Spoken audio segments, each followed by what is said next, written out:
Hey, what's up, everybody? Jazz Broganzo here. Another What's Next. Another weekend edition. I had two yesterday.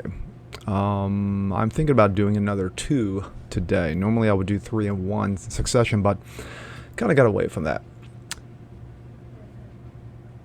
We're going to concentrate on one Arron Rogers. Yes, Arron Rogers. Those who are football fans, those who are Green Bay fans, watched last night as Arron Rodgers and the Green Bay Packers lost to the San Francisco 49ers 13-10 in a very wintry game and a very ugly game in vaulted Lambeau Field. But for all those who were disappointed regarding the Packers' loss, and it was a very ugly loss from a special team standpoint, blocked punt, which led to the touchdown, blocked field goal, and of course, Rodgers struggling. Not good when you've been in the league 17 years.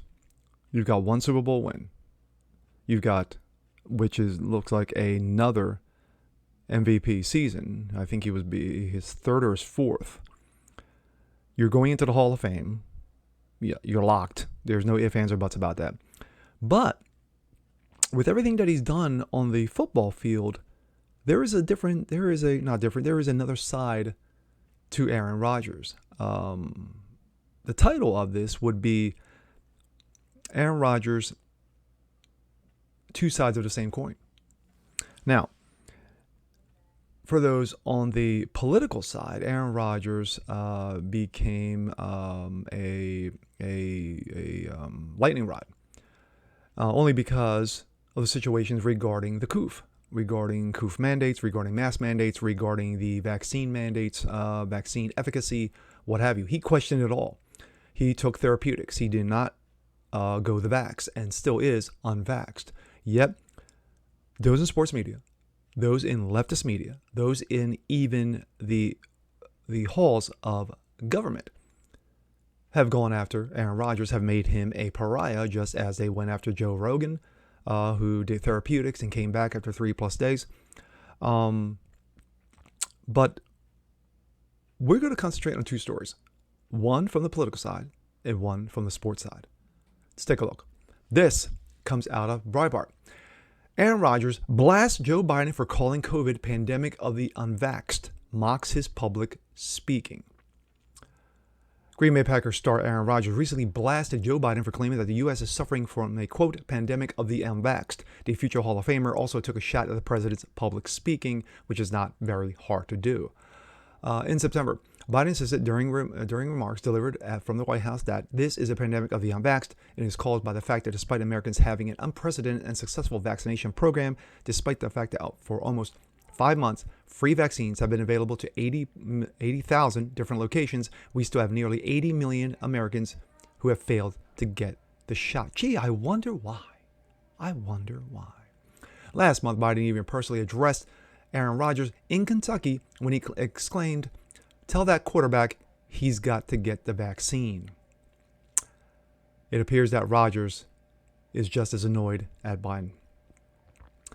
Quote, when the president of the United States said this is a pandemic of the unvaxxed, it's because him and his constituents, which I do not know how there are, if any, if you're watching any of his attempts at public speaking, but I guess he got 81 million votes. Ouch. Or facts. Rodgers said during a visit with the Pat McAfee show, which he has done weekly since the beginning of the season, according to ESPN Woke, quote, but when you say stuff like that, and then you have the CDC, which, how do you even trust them? But they then come out and they talk about 75% of the COVID deaths have at least 4 or more comorbidities. And you still have this fake White House set saying that this is the pandemic of the unvaxxed. That's not helping the conversation, Rodgers added. According to the CDC, a study from September 2020 to October 2021, 1.2 million fully vaxxed people, 189 people had severe reactions to COVID, and 36 died. 28 of those deaths were people who had at least 4 of 8 risk factors, which is about 78%, ESPN Woke added. Further, in a nation of 330 million people, the CDC exclaimed that 290 million are, quote, fully vaccinated. I think those numbers are kind of high. And many of those left can't be vaxxed for age and medical reasons. Now we go from that to this. This comes from Outkick. San Francisco 49ers have made special plays to edge NFC's top-seeded Green Bay Packers 13-10, ending Rodgers' MVP campaign. On January 22nd, 2012, the San Francisco 49ers punt returner Kyle Williams muffed 2 punts in the NFC Championship game to give the New York Giants their ticket to the Super Bowl 46. 10 years later, 49ers benefited from 2 errant special teams plays by the top-seeded Green Bay Packers to pull off the upset win 13-10 and move to the NFC Championship game. Green Bay Packers' woes on special teams began with a blocked field goal on Mason's Crosby 9 defense to keep the Packers' halftime lead to 7-3. Yes, it was 7-3 practically through the entire game after Rodgers led a great drive in the beginning to get them up 7-0. Both offenses were off their regular season rhythm. MVP candidate Arron Rogers failed to register a score in his alleged final game, and we'll talk about that, with the Packers.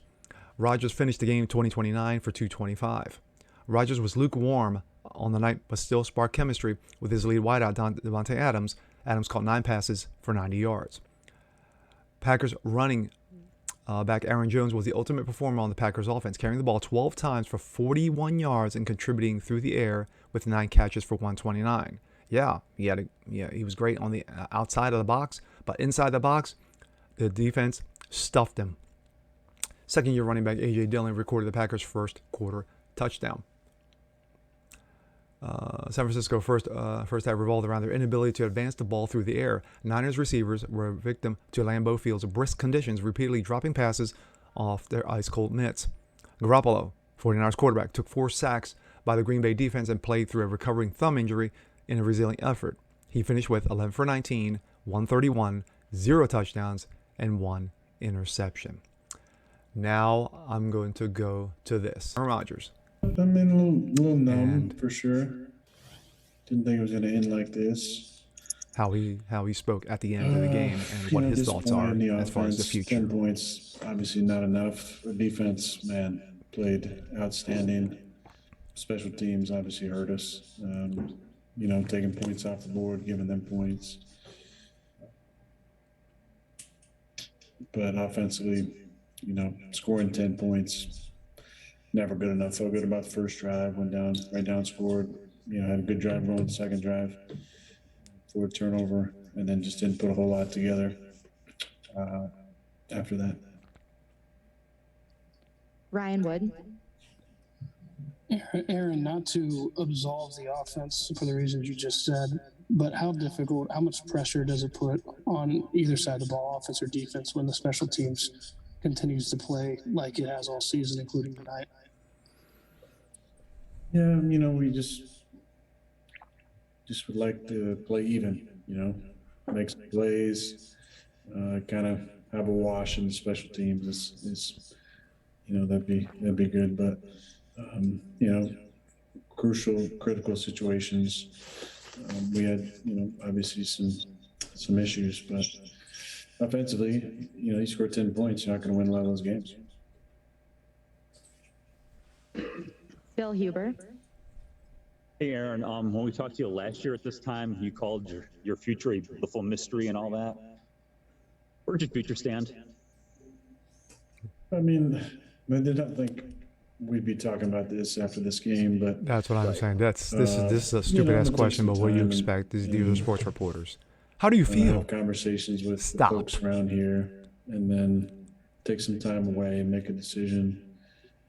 Obviously, before free agency or anything kind of gets going on that front. But my thoughts. The two-sided coin that is Arron Rodgers. Arron Rodgers, who became like I said in the beginning of the video, a lightning rod to the left because he chose not to take the vax, because he chose to actually do his homework, actually to believe in the science, not the science, the science. Not Fauci science, Lord Farquhar, not Dementia Joe, not these knuckleheads on the left. He actually did his homework. He did his research. Multiple studies, including the one in Israel. The efficacy of the vaccine. how stupid mask mandates are, how stupid vaccine mandates are. So he did his homework, presented it to the NFL, and the NFL blew him off. So, okay, that's fine. I'm still going to continue to do what I do. Like I said, he continued to work out. He continued to take his therapeutics and came back and was cleared and came back. Sports side. Watched the game last night and he struggled. He did. He struggled a lot after that initial drive where they got that running touchdown. He struggled. The 49ers did what they were supposed to do. Defensively, they weren't the greatest. I mean, the weather conditions played its part. And, of course, I talked about in the beginning of it regarding the blocked punt that led to the touchdown and also the blocked field goal. Wasn't Rodgers' last game as a Green Bay Packer quarterback? The legend, the icon, is he done? And of course, reporters are going to ask him, well,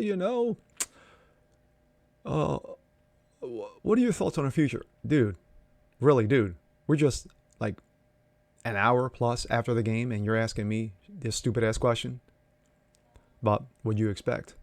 But Rodgers is going to have a lot to think about in the offseason before free agency starts, as he said, before free agency kicks in.